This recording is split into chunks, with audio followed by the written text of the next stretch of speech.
주신 주님 주의 나라 임하셨네 이 땅 위에. 우리가 경건의 능력을 잃은 이유가 뭘까? 믿음의 능력을 잃은 이유가 뭘까? 그걸 오늘 간단하게 말씀을 드리겠습니다. 이 은혜가 회복되기를 축원합니다.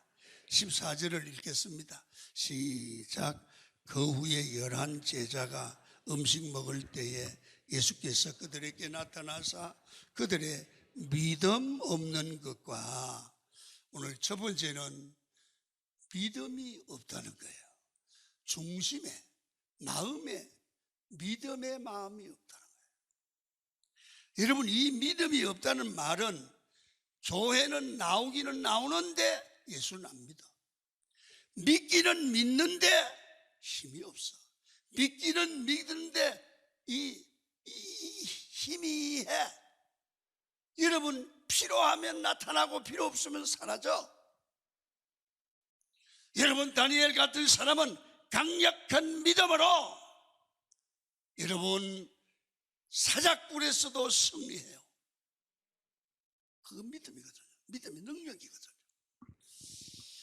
아멘 하는데 실제로는 안 믿어요. 여러분 믿습니까? 여러분 정말 하나님 믿습니까? 하나님 살아계심을 믿습니까? 여러분 14절 하반절도 한번 봐요. 시작. 이는 자기가 살아난 것을 본 자들의 말을 믿지 않아. 예수님이 부활한 것을 본 자들이 예수 부활했다 안 믿어요. 기적이 일어났다 안 믿어요. 기도에 응답받았다, 네 일이지 나와 상관이 없다 안 믿어요. 그래서 기적이 없어요. 여러분 진짜 우리가 예수 믿으면 살아계신 하나님을 믿고 하나님이 나와 동행한다고 믿어지면 삶이, 말이 변화될 수밖에 없죠. 여러분, 그래서 우리는 우리 삶을 가만히 묵상해 보면 참 믿음 없는 생각과 행동을 많이 한다, 그런 생각을 하고 올 수가 있어요. 그래서 이런 말이에요. 사람의 행동은 그 사람이 믿는 대로 행동한대요. 믿는 대로 말한대요. 우리가 열정이 없고 뜨거운 헌신이 없고 시간을 들이지 못하는 것은 마음에 하나님을 믿는 확실한 믿음이 없는 거예요. 여러분 왜 능력이 없습니까? 안 믿어서요. 살아있는 말씀이 선포되고 그 말씀이 내 마음에 들어와서 믿어질 때 행동으로 나타나요. 하나님의 말씀을 믿으면 하나님의 말씀대로 돼요. 오늘 우리 성도들이, 많은 성도들이 아침 먹고 TV 보고 점심 먹고 TV 보고 아나운서가 말하는 걸 다 믿었어요. 그래서 불안해서 교회 안 나온 사람도 있고 믿어서 마스크 쓰고 나오셨잖아요. 믿어서 그 말씀 믿는 거예요. 그거 믿지 말라는 거 아니에요. 믿음이라는 건 그거예요. 하나님의 말씀을 믿고 그 말씀대로 하면 말씀대로 능력이 나타난다 그 말이에요. 말씀도 믿으라는 거예요. 할렐루야. 믿음은 들음에서 나는 거예요. 여러분, 그래서 말씀이 희미하게 확실하게 안 들어지면 믿음도 희미하고 능력도 없고 교회 놀이하지요. 말씀이 확실히 믿어지면, 그 말씀이 생명이 되면, 그 말씀이 나를 이끌어가면 삶의 현장에 능력이 나타난다. 베드로 보시죠. 베드로, 예수께서 갈릴리 바다를 걸어가십니다. 베드로가 그 모습을 보고 어마 예수네, 바다로 건너갔네. 예수님 나도 오라고 그랬어요. 그래 와라. 바다를 뚜벅뚜벅 걸어가다가 생각을 하는, 어마 내가 어부니까 바다를 알잖아요. 여기 깊은데 여기 이러다가 빠지면 죽지. 그 생각이 얼른 들어가 보니까 그 생각하면 바다가 무서워지는 거야. 쏙 빠져들어. 뭐요? 믿음으로 가다가 내 생각을 하면 믿음이 사라져요. 믿음은 내 생각으로 하는 게 아니에요. 말씀을 받아들이고 순종하는 게 믿음이에요. 할렐루야. 그래서 여러분, 우리가 내 생각을 할 때 하나님의 말씀대로 순종하던 일들이 멈춰져요. 그 생각이 멈춰질 때 하나님의 역사는 중단되죠. 그래서 여러분, 많은 성도들이 말씀을 듣고 그대로 믿고 순종하면 가정의 삶의 사역의 현장에 하나님의 역사를 경험할 수 있어요. 그러다 뒤를 돌아보면 사람 생각하면 넘어질 수밖에 없어요. 저는 목회를 하고 이제는 나이가 들어서 이제는 이 하나님이 나를 어떻게 쓰시려고 다가 이제는 거두어 가실까 그런 생각을 하는데, 돌아보면 하나님이 명령하는 대로 순종하는 그 길은 열매를 맺어요. 여러분, 강원교회가 그 길이었어요. 오늘 기도원이, 지성진이, 지교회가 하나님의 말씀대로 순종할 때 만들어진 열매라고 해도 이거는 잘못된 건 아니에요. 만약에 사람 생각을 했으면 오늘이 있었겠냐, 없다 이 말이에요. 그래서 여러분들, 오늘처럼 이렇게 이 나라가 어지럽고 정치적으로 어렵고 경제가 어려워서 장사가 안 되고 도무지 돌에 받친 것 같아요. 코로나 바이러스가 오면서부터 이제는 전혀 경제가 올 수도 없습니다. 그럼 어떻게 할까 고민이 되는 겁니다. 이때 우리가 사람 생각하고 걱정하고 염려하라고 한다고 해결이 되겠어요? 집에 처박혀 있으면 해결되겠습니까? 됩니까? 여러분, 이스라엘 백성들이 홍해가 있다고 집에 처박혀 있으면 홍해가 갈라집니까? 하나님이 이스라엘 백성에게 홍해를 주시면 하나님이 그를 버린 게 아니에요. 홍해에 빠져주라고 주신 게 아니에요. 홍해를 하나님의 능력으로 건너게 하는 걸 보게 하시려고 홍해를 줬어요. 여러분, 오늘날 이 시대가, 여러분이 이렇게 어려움을 당할 때 우리 교회가 영적인 교회라면, 영적인 신자라면 여기 하나님의 섭리가 있지 어떤 사람의 잘못이 아니잖아요. 그럼 여기 하나님의 섭리를 보고 하나님이 우리를 이런 재난 속에서 뭘 보이나? 한국교회가 다시 기도하고 한국교회가 믿음으로 들었을 때, 믿음을 회복할 때 하나님의 역사를 보게 하시려고. 이게 믿음의 눈이 아니에요? 이 믿음이 있어야 돼요. 그럴수록 기도해야 돼요. 여러분, 우리가 오늘 생각해 보세요. 오늘 당장 예배도 우리 사람 생각하면 예배 나오겠어요? 마스크 쓰고 이럴 때 철학기도 하겠어요? 이럴 때 나와서 여러분 하나님 앞에 엎드려 봉사할 수 있겠어요? 믿음이 있으니까 하는 거예요. 믿음으로 할 때 어둠의 세력이 떠나갈 줄로 믿습니다. 한국교회의 문제가 뭡니까? 지극히 현실화되어 있습니다. 여러분, 요즘 같은 때에 철학기도 한다는 게 말이 되느냐? 맞지 않는다?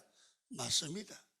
그러나 그 기도의 사람이 있기 때문에 여러분, 우리가 하나님의 축복 가운데 살아온 거예요. 여러분, 이 바쁜데 새벽기도 생활이 가능하냐? 가능해요. 그 기도가 있기 때문에 우리가 살아가는 거예요. 현실보다 더 중요한 사실이 뭔지 아십니까? 하나님이 현실을 넘어 능력으로 역사할 때 우리는 우리 상식을 초월하는 능력 있는 삶이 될 줄 믿으셔야 돼요. 그래서 우리는 뭘 해야 돼요? 하나님, 우리에게 믿음을 주옵소서. 한국교회, 한국의 성도들에게 믿음을 주옵소서. 여러분, 우리가 능력을 잃어버린 이유가 뭔지 압니까? 믿음의 능력 없잖아요. 여러분, 우리가 믿음이 없어요. 하나님을 안 믿어서 그래요. 신앙생활 20년 30년 해도 경건의 모양만 있지 경건의 능력을 잃어버린 채 무능력하게 신앙에 힘이 없이 살아가는 나의 신앙생활이었다면 오늘 이 말씀이 은혜가 되고 능력을 회복하기를 축원합니다. 말씀을 들어야 돼요. 기도해야 돼요. 읽고 묵상을 해야 돼요. 하나님과 예배하며 깊은 교제를 하셔야 돼요. 여러분, 강은교회 성도 여러분들은 견고한 믿음 위에 서기를 바랍니다.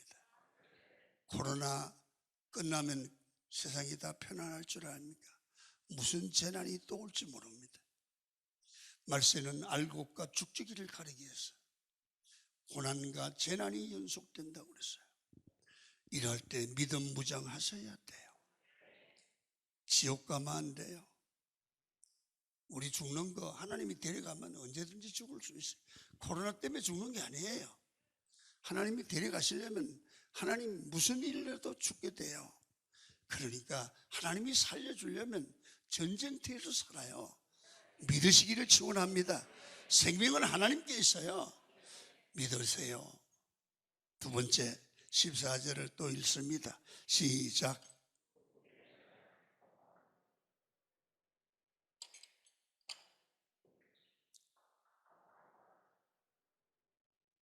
오늘 여기 보니까 믿음 없는 것, 두 번째 완악한 것, 마음이 완악한 것을 꾸짖었다. 그래서 우리는 경건의 능력이 없는 이유는, 믿음의 능력이 없는 이유는 우리 속에 마음의 컨트롤, 조정이 안 돼서 마음이, 예수 믿는 사람의 마음이 완악해져. 여러분, 이 완악하던 데서 완자를 빼면 악한 거잖아요. 나는요, 목회를 하면서 여러분 미안해요. 이런 얘기를 들어서 저 사람이 직분자인데, 교회 중직인데 저렇게 악할 수 있냐, 이런 걸 느낄 때가 있어요. 저 사람이 중직자인데 어떻게 저렇게처럼 사람이 악할까? 어쩌면 저럴 수가 있을까? 그때 이 목회 바로 해야 되는구나. 저렇게 사람을 골탕 먹이고도 눈 하나 깜짝 안 하고 양심의 가책을 받지 않는구나. 저렇게 악할 수 있을까? 여러분, 오늘 세상이 변해도 한참 변했기 때문에 악해질 수 있지만, 성도 여러분, 마지막 때 주님이 이럴 때가 온다고 그랬으니 여러분 믿음 지키고 마음 관리 잘하기를 바랍니다. 세상 만사 마음 먹기 달랫대잖아요. 너희 마음에 이 마음을 품어라, 예수 마음이다. 마음이 어떠하냐에 따라서 그 인생이 결정이 돼요. 그래서 마음이 완자를 빼면 악하다. 이 완악한 마음은 어떻습니까? 여러분 있어요. 마음이 뒤틀려 있는 겁니다. 싹 털렸어요. 완전히 비뚤어졌어요. 그래서 여러분 곱지 않아요. 사나워요. 삐딱해요. 보통 좋은 말도 이상하게 들어요. 좋은 것도 좋게 보지 않아요. 마음이 틀어져서 그래요. 이 사람은 말씀을 들어도 안 들려요. 들어도 곱깝게 생각해요. 좋은 걸 봐도 좋게 안 보여요. 왜? 속이 틀어져서 그래요. 그래서 이 세대는 우리 진보와 보수를 보세요. 여러분 이상하게 저 사람이 이성을 가진 사람일 수 있냐? 진보는 무조건 진보편에, 보수는 무조건 보수편에, 무조건 상대편은 잘못됐다는 거예요. 이게 건강한 사회는 아니에요. 여러분 보세요. 비뚤어진 마음이에요. 이 비판 정신이라고 그들은 좋게 말을 하지만 보세요. 여러분 좋은 것을 보면 좋다고 말해야 돼요. 좋게 말하지 않아요. 여러분 좋은 일을 하면서 선한 일을 한다고 그러면서 나중에 가보면 이 사람을 확 긁어버려요. 이게 좋아하는 겁니까? 그래서 사람이 능력을 잃어버린 것은 마음이 악해져서 그래요. 뒤틀린 거예요. 분명히 좋게 받아들일 수 있는데도 꼭 삐딱하게 이해하고 그렇게 받아들이고 그렇게 해서 그래요.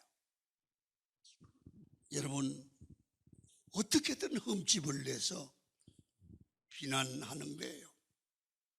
그건 근본적인, 이렇게 삐뚤어진 마음에, 완악한 마음에 근본적인 그 밑에 깔려있는 마음이 뭐냐 하면 열등감이라고 그래요. 열등감, 시기심, 그게 깔려있는 거예요. 여러분, 사람이요, 과거에 매여서 사는 사람이 있고요, 현재에 유익하게 사는 사람이 있고 미래에 사는 사람이 있는데, 가장 문제점이 누구냐 하면 과거에 매여서 사는 사람이에요. 그래서 과거에 받은 상처를 늘 안고 살아가지요. 받은 상처, 그게 평생을 좌우하는 거예요. 어떤 분은요, 엄마 아빠가 막 피터지게 싸우는 거예요. 얘는 그걸 보면서 나는 절대로 시집을 가지 않는다. 우리 엄마처럼 저렇게 맞으며 살지 않는다. 얘는 자라서 남자를 정오해요. 모든 남자가 자기 엄마를 때리는 그런 남자처럼 보여요. 이런 결혼 못해요. 여러분, 이게 상처예요. 남자가 잘 되는 꼴을 못 봐요. 여러분, 사람이 과거에 받은 상처, 그게 열등감으로 작용해요. 그래서 다른 사람과 관계가 안 돼요. 비판해요. 비뚤어지게 봐요. 그러니 여러분, 이게 건강한 사회를 살고 능력 있는 삶, 지도자가 될 수 있겠어요? 복음으로, 은혜로 치유되기를 축원합니다. 이 열등감의 치료는요, 약으로 안 돼요. 은혜 받으면 돼요. 성령이 오면 치료받을 줄로 믿습니다. 그 다음에는 교만한 마음이에요.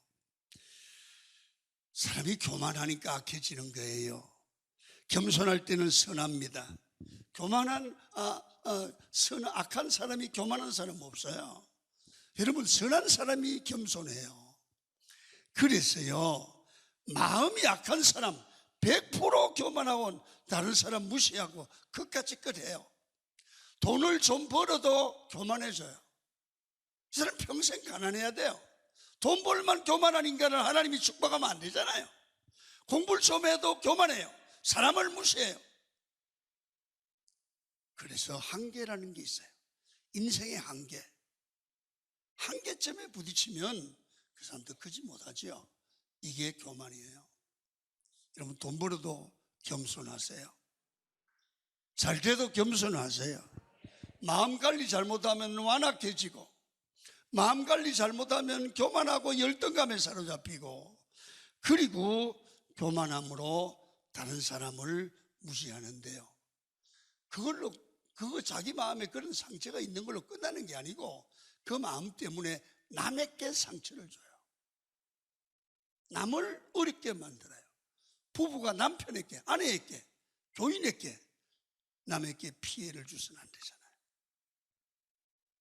그래서 이렇게 저질적으로 놀기 때문에 그 사람을 존경하거나 경건의 능력이 없어져요. 세 번째, 자, 15절과 16절을 읽고 마치겠습니다. 시작.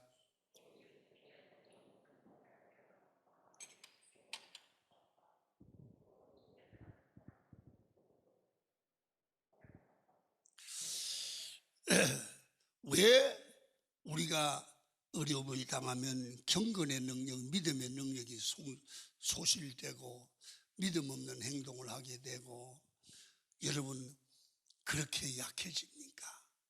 우리 마음속에 구원에 대한 확실한 믿음이 없어서 그래요. 여러분, 구원받은 자와 구원받지 않는 자는 위기를 당해보면 알아요. 구원받은 자, 환경이 변해도 흔들리지 않아요. 죽을 일이 와도 흔들리지 않아요. 죽으면 천국 가는 거예요. 여러분, 그러면 이 구원의 확실성, 이 구원은 어디서 오느냐? 성경을 보면 사도행전 4장 12절입니다. 시작. 다른 이로서는 구원을 받을 수 없나니 천하 사람 중에 구원을 받을 만한 다른 이름을 우리에게 주신 일이 없습니다. 여러분, 예수 믿어야 구원받아요. 이걸 분명히 아세요. 우리는 불교가도 구원받고 어디 다른 힌두교 믿으러 천국 가고, 그 사람 따라가지 마세요. 지옥 가요. 우리는 다른 사람이 포용력이었고 기독교는 배타적이고 꼭 저들만 옳다고 그러냐? 여러분, 그래도 좋아요. 욕먹어도 좋아요. 답답한 종교라도 좋아요. 천하 인간 중에 구원을 주실 이름은 예수밖에 없어요. 예수만 믿어야 구원받아요. 답답해가도 좋아. 나는 예수 믿을 거야. 여러분, 오직 예수밖에는 구원의 길이 없다고 외치는 성도, 외치는 종교가 기독교입니다. 인간이 가질 수 있는 최고의 축복이 구원입니다. 예수님을 믿고 구원받은 것입니다. 예수 외에는 다른 구원의 길이 도무지 없는 줄로 확실히 믿기를 축원합니다. 예수님 외에는 구원 못 받아요. 여러분, 인간이 구원받는 유일한 길은 십자가밖에 없어요. 여러분, 예수님을 나의 구주로 영접하는 그게 복음이에요. 바울은 여러분, 사람들이 그게 말이 되냐고 말을 할 때 이렇게 말해요. 로마서 1장 16절 시작. 내가 복음을 부끄러워하지 아니하노니 이 복음은 모든 믿는 자에게 구원을 주시는 하나님의 능력이 됨이라. 모든 능력이 바로 예수님을 구원자로 믿는 데서 나오는 거예요. 우리가 능력 없는 것은 구원의 불확실성. 능력은 오직 예수 그리스도 외에는 다른 길이, 방법이 없어요. 내 안에 구원이 불확실하니까 능력을 잃어버리고 예수 이름을 알지 못하고 확실한 능력을 소유하지 못해요. 그래서 이렇습니다. 오래 예수 믿은 사람일수록 복음의 뭘 기초라고 다 잊어버렸어요. 그래서 복음을 다시 들어야 해요. 복음을 다시 들어야 해요. 여러분, 오늘도 다시 들어야 되고 또 들어야 되고 재복음화해야 돼요. 다른 성경은 다 잊어버리라도 예수 이름으로 구원받는 것만은 잊어버리면 안 돼요. 잊어버리면 안 돼요. 목사도 다시 복음을 듣고 철저하게 믿어야 돼요. 믿음이 중요하기 때문에 그래요. 직분이 믿음을 의미하지는 않잖아요. 목사여도 믿음 없는 사람은 지옥 가요. 목사가 천국 못 보내요. 목사도 지옥 가요. 예수 믿어야 천국 가요. 여러분, 장로님도 내가 권사라고 해도 집사라도 믿음이 하나도 없을 수 있어요. 왜냐하면 직분이 믿음을 말해주지 않기 때문에 그래요. 내 안에 구원이 희미하니까 확실한 믿음을 표현하지 못해요. 여러분, 이 구원이 확실해지는 게 능력이에요. 진짜 믿음은 예수 그리스도 외에는 다른 구원의 길이 없는 줄 믿는 거예요. 오직 내가 믿을 건 예수, 자랑할 건 예수, 전할 건 예수인 줄로 믿습니다. 여러분, 우리가 오늘 이 예배에 모인 이유가 뭡니까? 예수 이름을 믿고 구원받고 예수 이름을 전하고 예수 이름으로 능력을 받아 정인되는 삶입니다. 이 코로나 바이러스 때문에 둘벌 떠는 성도 여러분, 예수 이름의 능력을 믿으십시오. 예수 이름이 우리를 살리고 예수 이름이 우리를 구원할 줄로 믿습니다. 구원의 확실성을 우리 모두 가지고 두려워하지 말고 담대히 일어서서 승리하는 여러분이 되기를 축원합니다.